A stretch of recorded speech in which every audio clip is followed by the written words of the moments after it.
अब हम सब कारक प्रकरण के अंतर्गत प्रथमा से लेकर संबोधन विभक्ति तक क्रमशः एक एक विभक्ति के विषय में पढ़ेंगे कि किस किस अर्थ में अथवा कब कौन सी विभक्ति होती है। पाणिनि ने तो स्पष्ट रूप से 7 विभक्तियों का उल्लेख किया है। सु, औ, जस,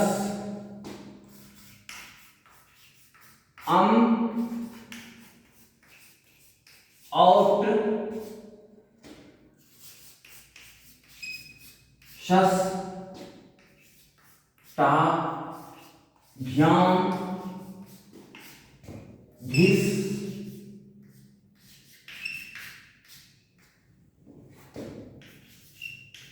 ङे, भ्याम, भ्यस,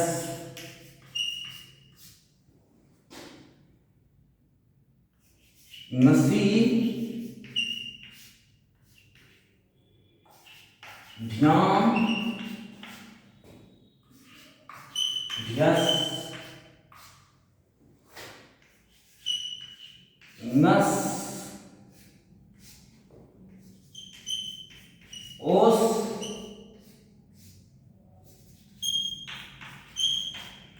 आम, नी, ओस, सुप।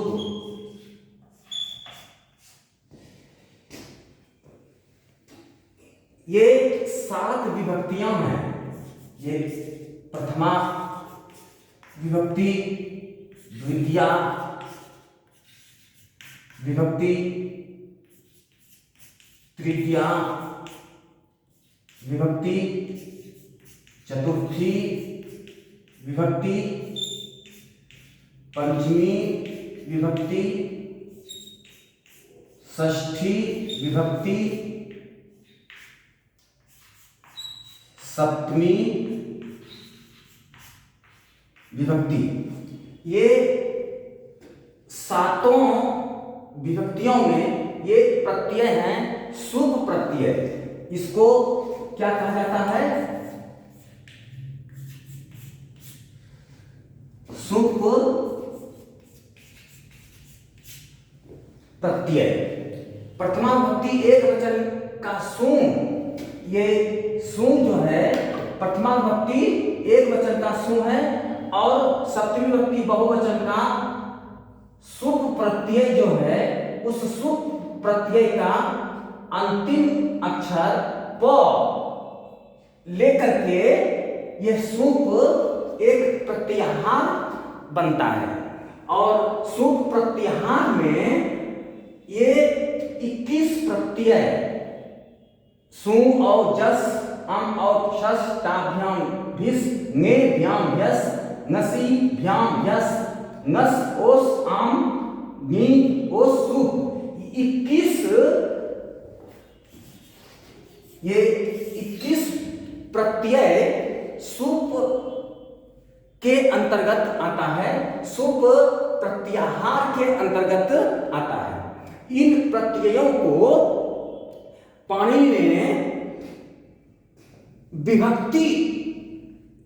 विभक्तिश्च सूत्र से विभक्ति संज्ञा की है। विभक्तिश्च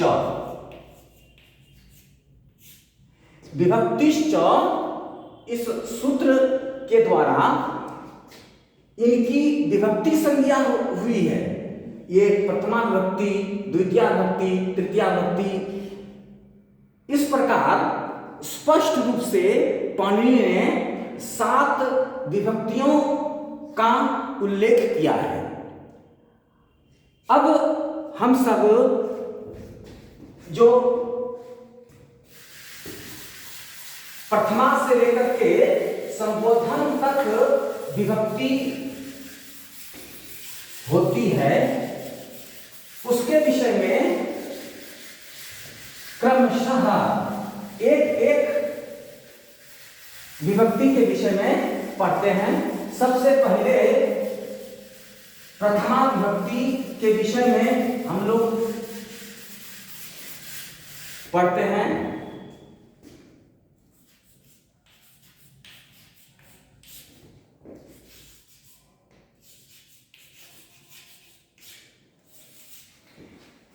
सबसे पहले हम सब प्रथमा विभक्ति के विषय में जानते हैं कि पाणिनि ने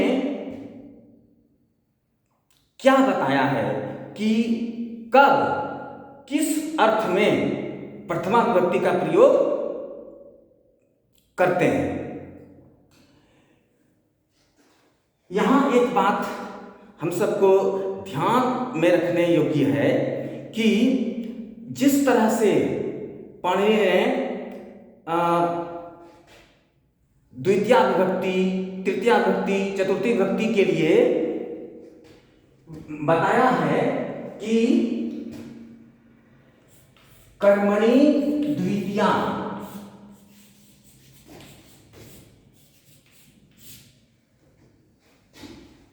कर्म में द्वितीया विभक्ति होती है।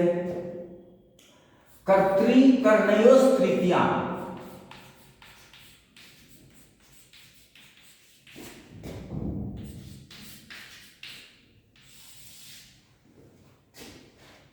संप्रदाने चतुर्थी। इस प्रकार नाम बता करके कहा कि कर्म में द्वितीया होगी, करण में तृतीया होगी, संप्रदान में चतुर्थी होगी। उस तरह से पाणिनि ने कहीं भी ये नहीं कहा है कि कर्ता में प्रथमा विभक्ति होगी। कर्ता में यानी कर्तरी प्रथमा, इस तरह से पाणिनि ने प्रयोग नहीं किया है, नहीं बताया है कि कर्ता में प्रथमा विभक्ति होगी। ऐसा कभी पूरी अष्टाध्यायी में कहीं प्रयोग नहीं किया है। जिस तरह से कर्मणि द्वितीया, कर्तृ कर्णयोस् तृतीया, संप्रदाने चतुर्थी, अपादाने पंचमी, सप्तम्यधिकरणे आदि जो प्रयोग किया, उस तरह से कर्तरी प्रथमा नहीं कहा। सबसे पहले पाणिनि ने कर्तुरीप्सित तमम कर्म, साधक तमम करणम, इस प्रकार स्वतंत्र कर्ता, इस तरह से कर्तुरीप्सित तमम कर्म, इस तरह से कर्ता, कर्म, करण, संप्रदान की परिभाषा बताई। इसके पश्चात कर्म में द्वितीया होगी, करण में तृतीया होगी, संप्रदान में चतुर्थी होगी। इसी तरह से कर्ता में प्रथमा विभक्ति होगी, ऐसा पाणिनि ने नहीं कहा है। तब क्या कहा है कि प्रथमा विभक्ति कब होती है? पाणिनि ने बताया कि प्रथमा विभक्ति कब होती है। उन्होंने कहा प्रातिपदिकार्थ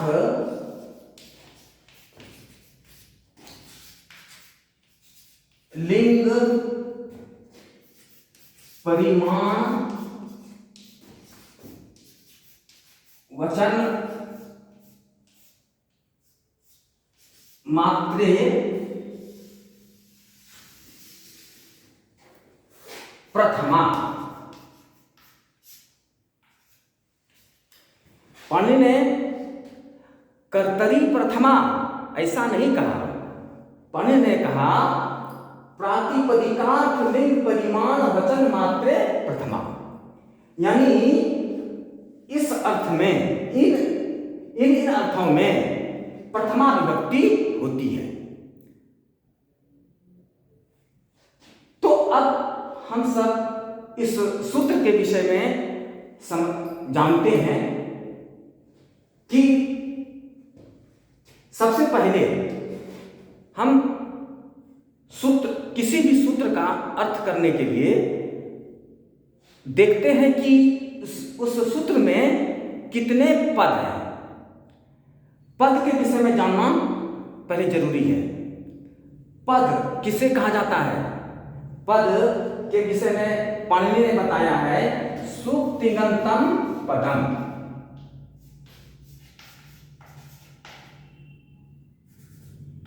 सुप्तिङन्तं पदम, यानी कि सुप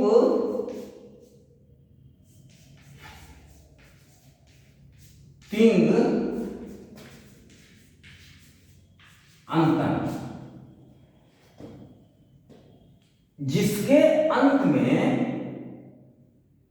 सुप प्रत्यय हो और तिंग प्रत्यय हो उसको पद कहते हैं। पाणिनि ने कहा सुप्तिङन्तं पदम, अर्थात जिसके अंत में सुप प्रत्यय हो अथवा तिंग प्रत्यय हो उसको पद कहते हैं। इसी पद की परिभाषा के आधार पर हम लोग चाहे संस्कृत में जितनी भी रचनाएं हैं गद्य या पद्य, वे या तो सुबंत हैं, सुप जिसके अंत में है सुबंत अर्थात शब्दरूप, और तिङन्त हैं, तिंग जिसके अंत में है उसको तिङन्त कहते हैं। तो जितने भी पद हैं संस्कृत गद्य या पद्य रचना में सभी या तो सुबंत हैं या तिङन्त हैं। इस अर्थात वे सभी पद हैं। तो अब ये सूत्र भी जो संस्कृत में लिखा गया है इसमें पद है, पद पहचानना है कितने पद हैं। तो इसमें दो पद है, एक प्रातिपदिकार्थ लिंग वचन मात्रे और दूसरा प्रथमा। यह पद समस्त पद है, समास किया हुआ है, और ये मात्रे से पता चल रहा है ये फले के समान सप्तमी विभक्ति एक वचन का रूप है। यह पद जो है फले के समान रूप चला हुआ है, मात्रे को देख करके पता चलता है कि फले के समान रूप चला है, और यह सप्तमी विभक्ति एक वचन का रूप है। पहला पद सप्तमी विभक्ति एक वचन का रूप है, और दूसरा पद प्रथमा ये लता के समान रूप चला है, लता लते लताः, ये लता प्रथमा विभक्ति एक वचन के समान ये पद प्रयुक्त है। प्रथमा पद, दूसरा पद जो है प्रथमा, ये प्रथमा विभक्ति एक वचन वाला पद है। तो हमने देखा कि सूत्र में पहले क्या देखा कि इसमें दो पद है। किसी भी सूत्र का अर्थ करने के लिए सबसे पहले पहचानना चाहिए कि इसमें कितने पद हैं। इसके पश्चात देखना चाहिए कि उस सूत्र में समास है या नहीं, समस्त पद है या नहीं। यदि समास है तो उसका विग्रह करेंगे, विग्रह करके जानेंगे। इसके बाद समस्त पद को पहचानने के बाद, समास को पहचानने के बाद देखेंगे कि उस सूत्र में संधि है या नहीं। यदि संधि है तो संधि विच्छेद करके अलग अलग कर लेंगे। संधि विच्छेद करने के बाद हम देखेंगे कि सूत्र में जो पद हैं उसमें कौन सी विभक्ति लगी है। जिस विभक्ति में वह पद होगा उस विभक्ति का चिन्ह प्रयोग करेंगे और उसका अर्थ करेंगे। अब जब देख लिया कि संधि है तो संधि विच्छेद कर लेंगे, समास है तो समास विग्रह कर लेंगे। इस प्रकार प्रत्येक पद के विषय में पहचान पहले करेंगे। प्रत्येक पद के पहचान करने के बाद हम विभक्ति के अनुसार कि किस विभक्ति में है, जिस विभक्ति में हो उस विभक्ति का चिन्ह जोड़ करके अर्थ करेंगे। अब यहाँ हम सब देखते हैं कि पहला पद जो है ये समास है। समास है, इसमें द्वंद्व समास है। इस पद में द्वंद्व समास है और इस द्वंद्व समास जो है तो द्वंद्व समास के अंत में ये मात्रे शब्द प्रयुक्त है और ये मात्रे शब्द ये सप्तमी विभक्ति एक वचन में है। तो सप्तमी विभक्ति का चिन्ह हिंदी में होता है में, पर, के प्रति और के विषय में। तो यहां सप्तमी का चिन्ह में जोड़ेंगे, में जोड़ करके अर्थ करेंगे। मात्रे, मात्र में, मात्रे का अर्थ क्या हुआ? मात्र में। अब चूंकि ये द्वंद्व समास है तो इसका पहले विग्रह करते हैं। द्वंद्व समास है तो इसका पहले विग्रह करते हैं।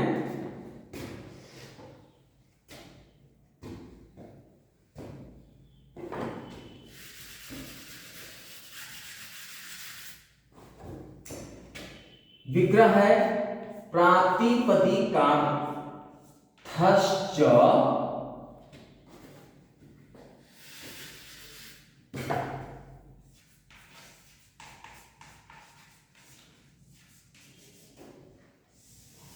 प्रातिपदिकार्थश्च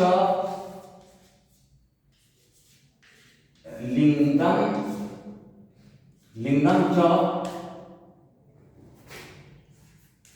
परिमाणं च वचनं च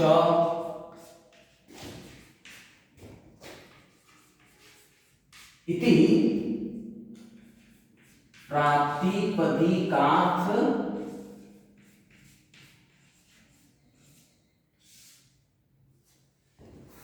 लिंग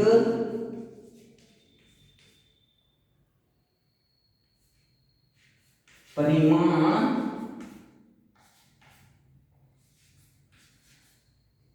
वचनानि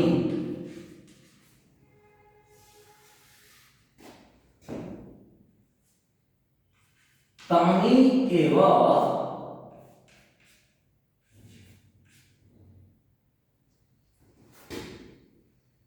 प्रातिपदिकार्थ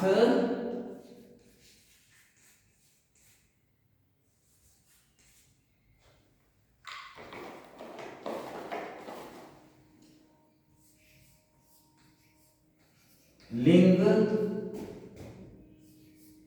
परिमाण